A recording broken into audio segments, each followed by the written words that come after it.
mensahe, bukas na liham kay Pangulong Duterte tula ni Binibining Joy Barrios.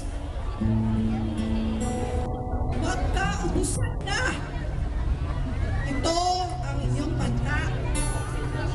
Pamilyar na panata ng magkakaaway na pamilya. Parang matira ang matibay o kaya'y ubusan na ng lahi pagkat magkakatumbalik.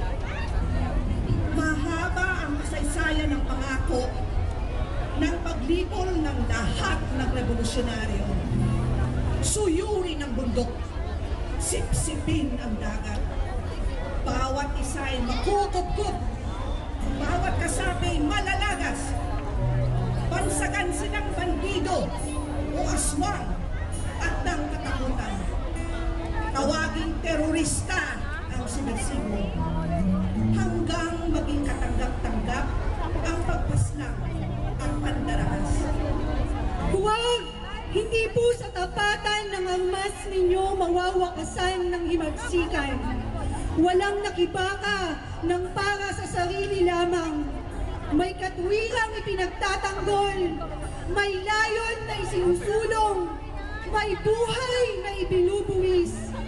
Pagkat ang nasa puso at isip ay lupa, ginhawa, laya, para sa nakararami, sa mahirap at api, para sa bayang payapa.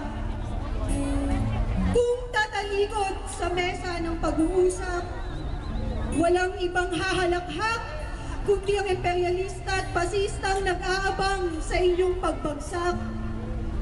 Sa ganang amin, iisa lamang ang gabay sa bawat hakbang. Kung kaya't marahil walang takot sa bantang magkaubusan.